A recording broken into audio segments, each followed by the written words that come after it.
Hello everybody, my name is JS Matthews and welcome back to Writing and Role-Playing. Today we are going to finally finish up painting the 5 heroes for Journeys in Middle-earth, the Shadowed Paths expansion.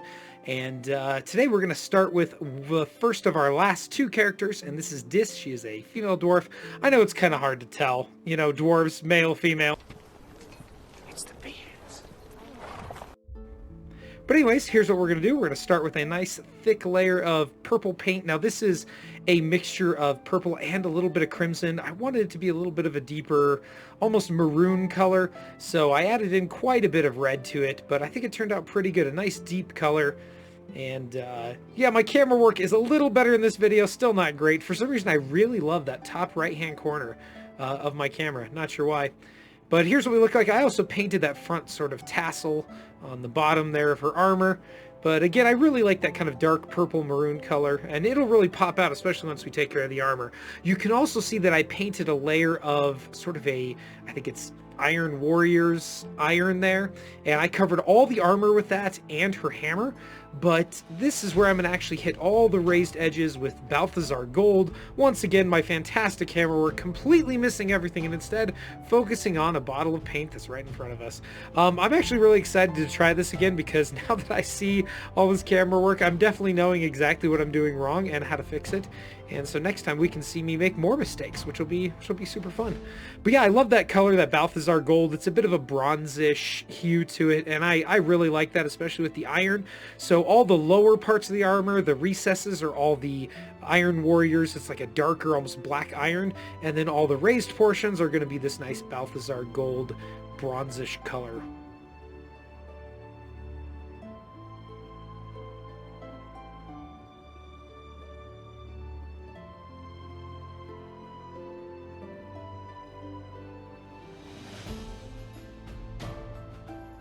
I also decided to kind of paint a few little details on the hammer using the same color.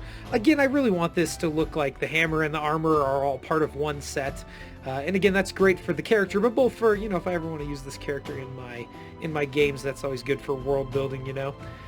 But here we go, we're going to paint the hair now. So the hair and sort of the beard, the little locks that go underneath her chin. And I used a cream color for this. I believe this was actually Screaming Skull.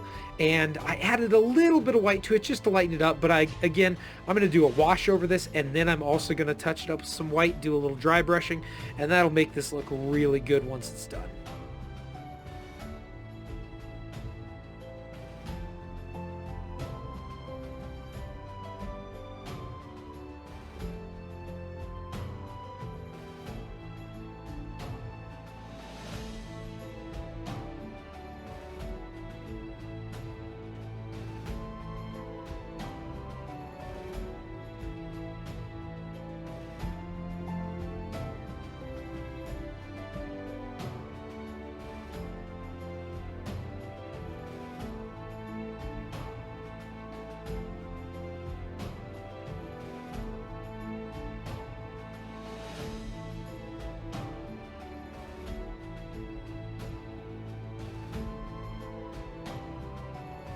Alright, next up is going to be the flesh tone.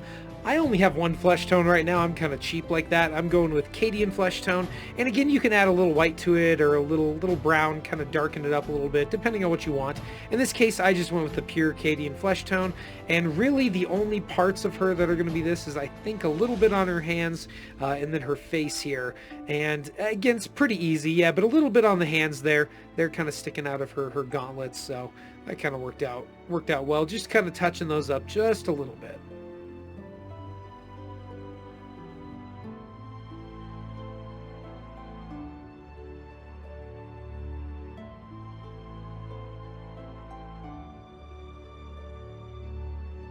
Next up here, I'm going to hit it with a nice black wash. Every part of the iron here I'm going to hit with the black wash, as well as her hair. I decided to use that Nuln Oil on pretty much most of the stuff except for the skin.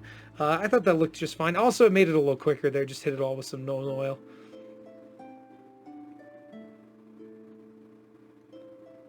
Once again, the purpose of the shade is to really bring out those details, those recesses and stuff.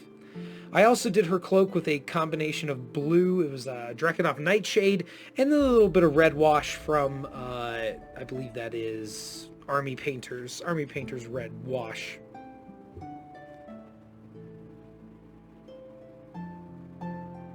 And there it is, just me hitting that cloak with that nice purple mixture. So again, just red and blue, Drakenhof Nightshade, and a little bit of red wash. And I think it looks pretty good. And it brings out the recesses of that cloak, really brings out the purple, which is what I liked. And it's going to allow me to do some really nice highlighting towards the end there.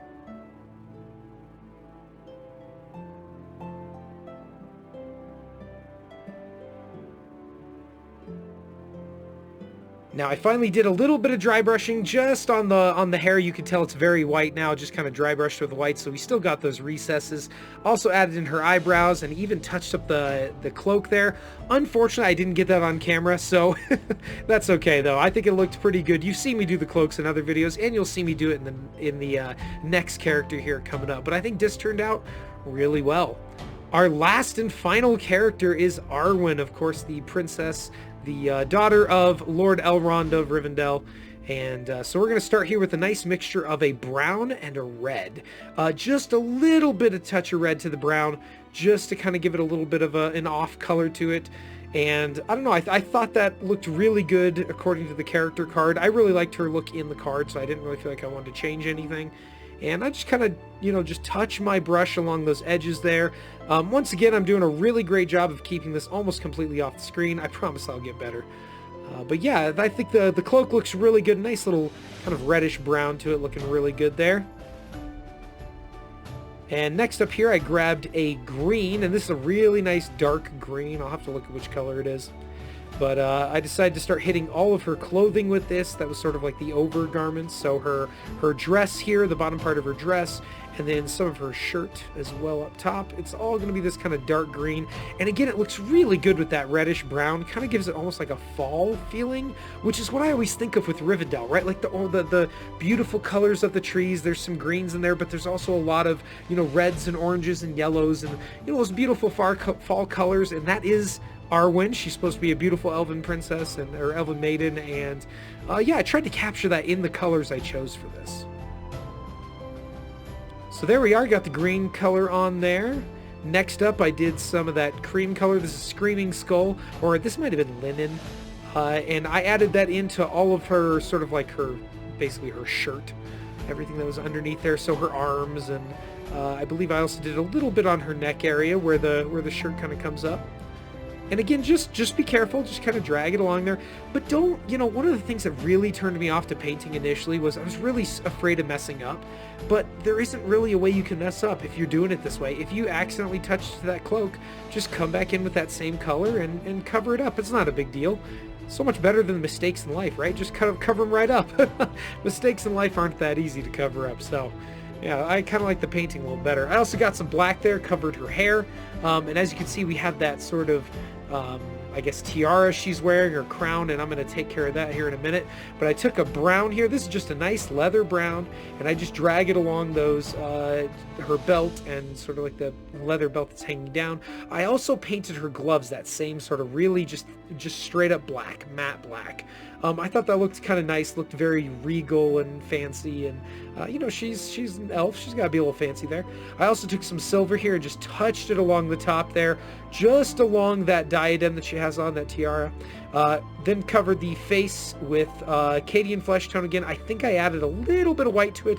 I wanted her to appear a little bit brighter in the skin, she's an elf, so she's supposed to be, very, very fair-skinned, and so kind of just add a little bit of white to it and then just touch it along that area on the face. You can also see I took a little bit of gold there and added it in on her necklace to really emphasize that. And I think I actually even paint a little bit of the necklace with some blue just to really make the gems kind of stand out. And then we move on to the wash. Again, I decided to take a red wash this time. A red wash over the brown really looked good. I think I might have added in a little bit of Agrex Earthshade as well, just to give it a little bit of that brown. And I did. You can kind of see it there. It's red and brown. Again, same mixture as the paint. And then I took my green wash from Army Painter and just covered everything that was green. And anything that's brown is going to get Agrex Earthshade. And we'll do that one next. But yeah, I really like the different colors I got in there.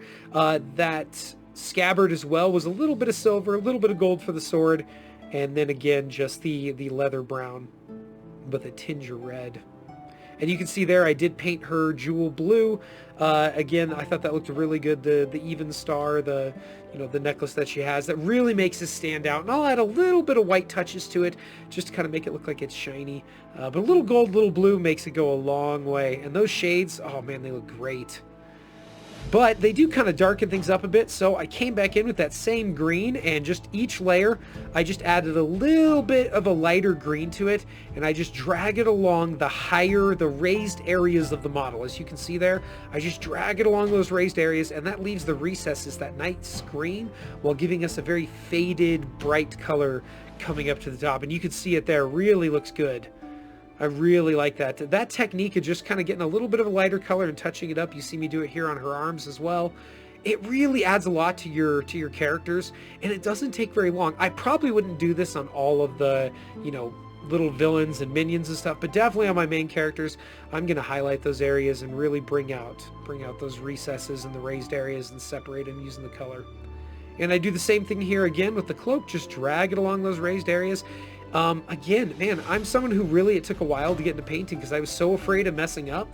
And to be honest, once I got going, man, it was really easy. If you're someone who's stuck on the fence, I'll tell you right now, I am not the best painter. So if you think my stuff looks good, then I bet you can probably do significantly better than me.